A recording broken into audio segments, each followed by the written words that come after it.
Le journal de 7h sur Europe 1, Victor Porcher. Bonjour Victor. Bonjour Dimitri, bonjour à tous. C'est une triste première depuis le début du conflit à Gaza. Une otage israélienne a été assassinée par les terroristes du Hamas. Annonce des troupes de Tel Aviv qui l'ont retrouvée près de l'hôpital d'Al-Shifa qu'elles fouillent en ce moment. William Molinier, vous êtes l'envoyé spécial d'Europe 1 au Proche-Orient. L'État hébreu a détaillé l'identité de cette victime. Oui, Yehudit Weiss, israélienne âgée de 64 ans, originaire du kibbutz Be'eri, retrouvée morte dans un bâtiment à côté de l'hôpital Shifa dans la bande de Gaza. L'armée israélienne a indiqué qu'elle avait été assassinée par les terroristes du Hamas. Sa dépouille a été transférée sur le territoire israélien. On ne sait pas à quand remonte le décès, mais ses proches ont été informés hier par les autorités israéliennes. À proximité du corps, des kalachnikovs et des lanceurs RPG ont été retrouvés. Cette otage était atteinte d'un cancer du sein. Elle était traitée par radiothérapie et nécessitait des soins quotidiens. Yehudit Weiss était retraitée, mais au sein de sa communauté, elle s'occupait des enfants de maternelle et notamment du réfectoire du kibbutz. Son mari, Shmulik Weiss, avait été tué le 7 octobre par les terroristes du Hamas. Son corps avait été retrouvé dans la chambre forte du kibbutz. L'envoyé spécial d'Europe 1 en Israël, William Molinier, Israël, où se rend le ministre français des Armées aujourd'hui, suite de sa tournée au Proche-Orient après celle d'Emmanuel Macron, qui avait peiné à convaincre les différents acteurs de la région. Le chef de l'État qui prévoit d'aborder justement la situation au Proche-Orient lors des rencontres de Saint-Denis, 3e édition. Emmanuel Macron face au chef de parti, mais aussi beaucoup de chaises vides. On fait l'appel. Manuel Bompard de la France Insoumise, absent, tout comme Olivier Faure pour les socialistes et Éric Ciotti, le patron des Républicains, qui attaque ce matin le président dans une lettre ouverte. Il l'accuse, je cite, de nourrir la crise démocratique en démultipliant des initiatives en dehors des institutions. Allez, les 7h03 sur Europe 1, direction le Pas-de-Calais, où ça y est, la décrue a commencé. Malgré de nouvelles pluies, hier, les rivières du département sont restées dans leur lit. Vigilance orange toujours en crue, mais pas de nouvelles prévues et une reprise progressive avec notamment la réouverture des écoles. Les sinistrés, eux, continuent de constater l'étendue des dégâts. Le reportage à Saint-Léonard dans le Boulonnais de Martin Lange pour Europe 1. Derrière une immense benne remplie de meubles, Janine, canne à la main, attend sur le seuil de sa porte l'expert de la compagnie d'assurance. Vous n'avez rien à essuyer, c'est bien pire à l'intérieur. La vieille dame fait visiter son rez-de-chaussée, vide, le papier peint noirci, accompagnée de sa fille Annie qui se remémore ses nuits d'angoisse. En 5 minutes, de 20 cm, c'est monté à 1 mètre de haut. C'était réfugié là-haut, heureusement. Si elle avait été au rez-de-chaussée, elle aurait pu se noyer. À 82 ans, Janine en a connu des crues, mais jamais d'une telle violence. Je suis née dans cette pièce à côté, j'ai toujours vécu dans cette maison et je n'ai jamais vu ça de ma vie. On a eu des inondations, on en a toujours eu. Mais jamais ça, je n'ai jamais vu. C'était un tsunami, ça tout a été retourné. C'est quelque chose d'épouvantable. Pour moi, j'ai tout perdu, là. La partie de ma vie est partie. J'ai l'émotion, c'est terrible pour moi. Aujourd'hui, elle est hébergée dans une résidence pour seniors à quelques kilomètres de là. Mais jusqu'à quand, demande sa fille. Cette dernière habite Paris et doit retourner chez elle. On est dans une situation très précaire, conclut-elle. À Saint-Léonard, Martin Lange pour Europe 1. Et ce matin, 4 autres départements sont en vigilance orange. Le Nord, la Vendée, la Charente-Maritime et la Haute-Corse. Rendre imprescriptible les faits d'inceste, c'est la préconisation majeure parmi les 82 de la commission indépendante sur l'inceste. Après 2 ans et demi de travaux et des dizaines de milliers de témoignages recueillis, elle publie son rapport aujourd'hui avec ce chiffre, 160 000 enfants victimes chaque année et seul 1 sur 10 qui sort du silence. L'imprescriptibilité pour ce type de fait, est-ce possible? On en parlera plus en détail tout à l'heure dans le journal de 7h30 avec Nina Pavant. Cette affaire à présent qui secoue la classe politique depuis hier. Un sénateur est en garde à vue dans les locaux de la police judiciaire pour avoir drogué et tenté d'agresser sexuellement une députée. Joël Guerriot, élu de Loire-Atlantique, surnommé dans des boucles de discussion de sénateurs Teufeur 44. Il est entre les mains des enquêteurs. Jean-Baptiste Marty, on en sait plus sur cette affaire?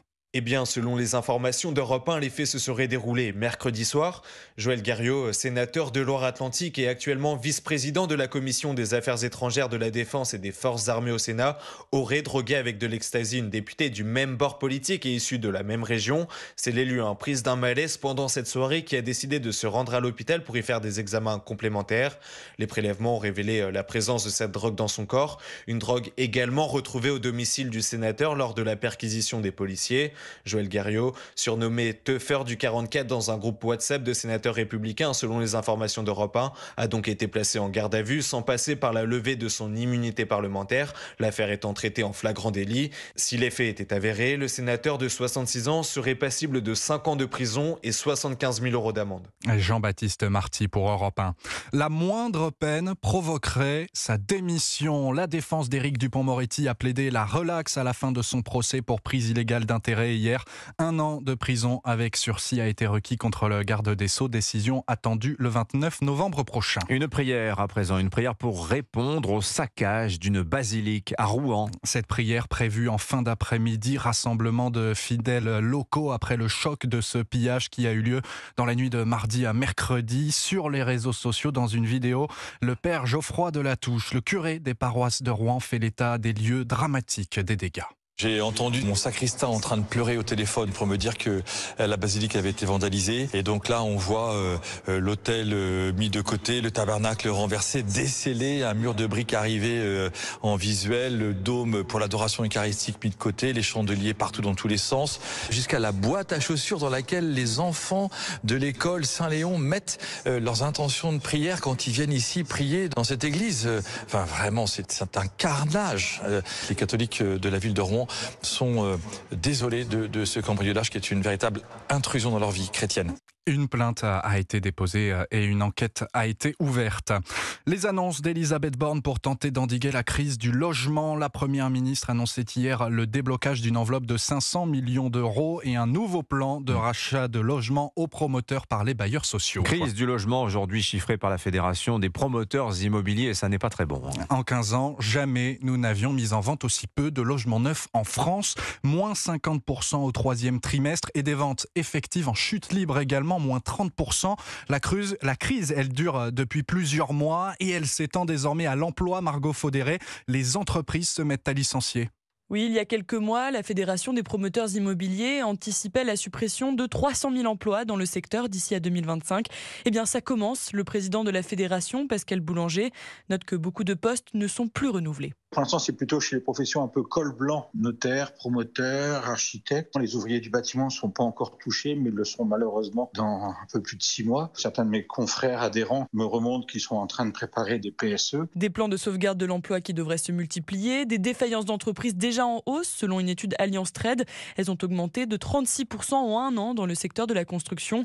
Alors pour tenter d'éviter le pire, des patrons se concentrent sur l'essentiel en situation de crise, trouver des clients. C'est le cas de Yannick Borde. Il dirige le groupe immobilier Procivis dans l'ouest de la France. Sur les équipes de développement, on ne renforce pas. On essaye de renforcer sur les équipes commerciales parce que ça reste quand même le nerf de la guerre. On est en train de s'interroger sur nos chargés de location. Les agences immobilières n'échappent pas non plus à la crise. Ces 12 derniers mois, 600 à 700 agences ont mis la clé sous la porte. Margot Faudéré pour Europe 1. Et puis le football, l'équipe de France s'envole ce matin pour Nice pour affronter demain Gibraltar. Pour les éliminatoires de l'Euro, l'attraction principale cette semaine, c'est Warren Zahir-Emery, le milieu du PSG. 17 ans pourrait devenir le plus jeune international depuis un siècle. Zahir-Emery, pas impressionné devant les journalistes. Ça ne m'inquiétait pas particulièrement. Je prends ça aussi comme un exercice pour le bac. Dès que j'ai du temps, je fais mes devoirs et l'entraînement l'après-midi et un peu de cours avant la séance. Et vous avez entendu Warren Zahir-Emery, le jeune Warren Zahir-Emery, prêt pour le bac, grâce aux journalistes. Et si la France gagne l'Euro au printemps prochain, il aura le bac et l'Euro en même temps. Pas mal, hein ? C'est fort. Merci beaucoup Victor Pourchet, c'était votre journal.